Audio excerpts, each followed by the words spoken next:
안녕하세요. 시작좋은TV 사당동 공인중개사 이승주입니다. 여러분들 뭐 노래가사나 아니면 직장인분들 많이 말씀하시는 게 내 인생을 아니면 무언가에게 저당 잡혀서 살고 싶지 않다, 뭐 저당 잡혀서 사는 게 싫다, 뭐 이런 식으로 많이 말씀하시죠. 그 부동산에서 또 때려야 뗄 수 없는 단어 하나가 가장 많이 보는 단어일 수도 있어요. 등기부상에 저당권이라는 거에 대해서 오늘 이제 설명을 드릴 건데요. 저당권이 이제 근저당권이라고 설정을 많이 보통 해뒀어요. 등기상에 보면은 대부분 아마 10중 8구는 근저당권이라고, 채권 최고액이라고 해서 근저당 얼마 설정이라고 보실 텐데요.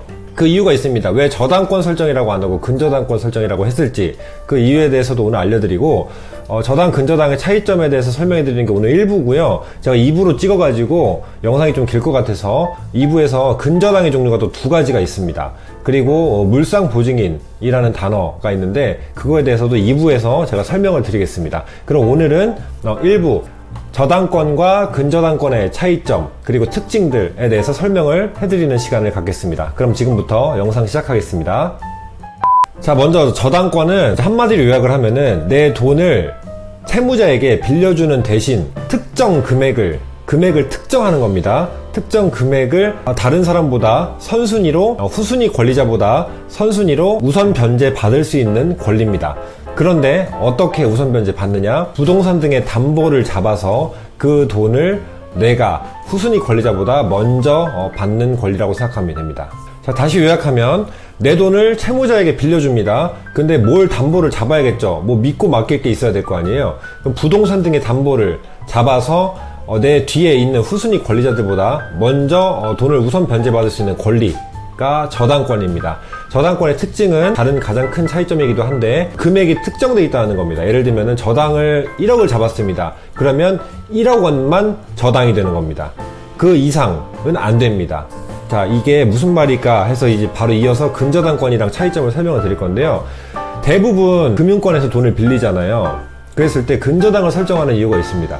이게 저당권이랑 가장 큰 차이이기도 한데요. 근저당을 설정할 때는 근저당은 금액이 특정되지 않았어요. 이게 무슨 말이냐? 등기상 전부 증명서에 보면은 채권 최고액, 예를 들면 1억 2천이라고 하겠습니다. 실질적으로 일반적으로 금액을 대출 받은 게 1억이라고 보면 됩니다. 왜냐하면 1금융권에서는 주로 뭐 110%도 있고 이제 130%, 140%까지 잡는 데도 있는데요.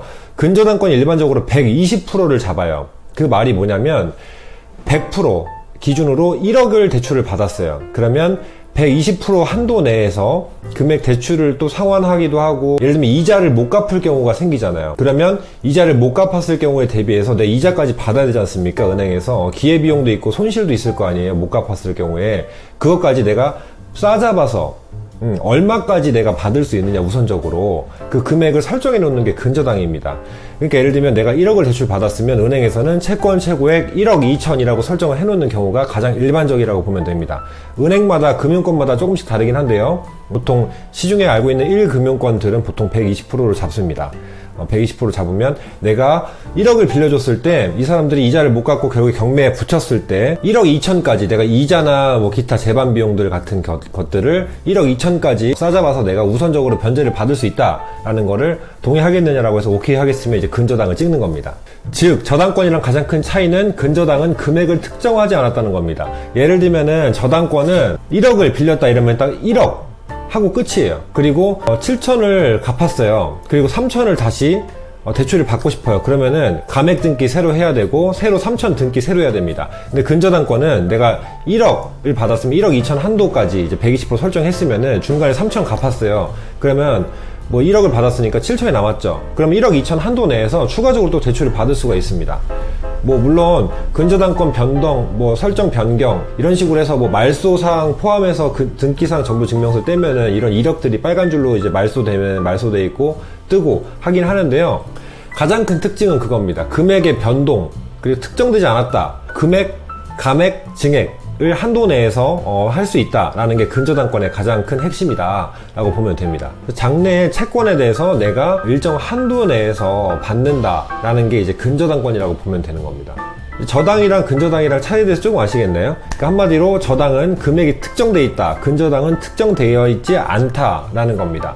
용어를 법전 용어처럼 이렇게 나열해 드릴 수도 있는데 조금 쉽게 풀어드리는 게 이해하시기 편하니까 지금 말씀을 드리는 겁니다. 자, 여기서 참고적으로요, 경매에 넘어갈 거를 대비해서 임차인분들이 근저당 설정되어 있는 것들을 무서워하시잖아요. 근데 이제 이 근저당, 저당권은 동시에 두 개가 똑같은 특징은 뭐냐면 말소 기준 권리가 됩니다. 경매 시에. 예를 들면은 물론 말소 기준 권리가 되는 게 몇 가지가 있는데 그 중에 하나가 이제 근저당권, 저당권인데 이 말소 기준 권리가 되잖아요. 저당 얼마를 잡고 그 뒤에 후순위 권리자들이 이렇게 뭐 등기를 찍겠죠.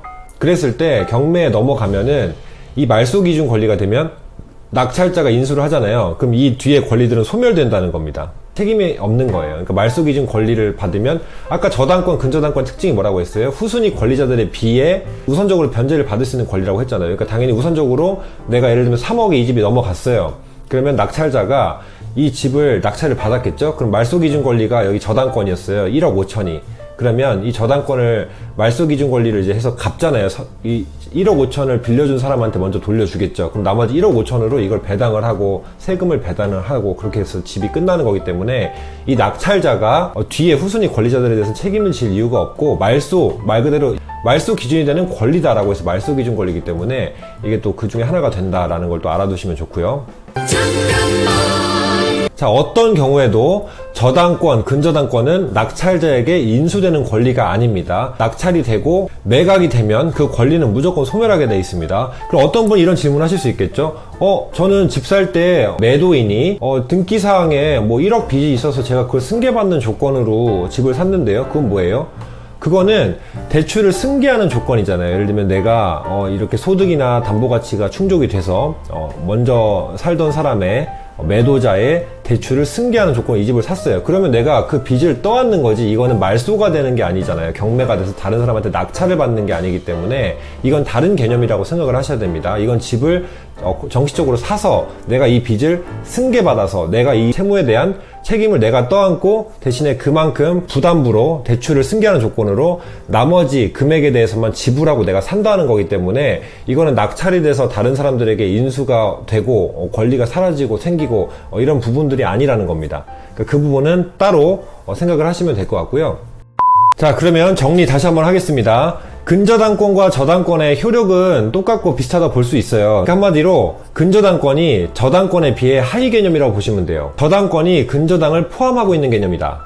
한마디로 근저당권은 저당권의 일부다 라고 생각하시면 됩니다.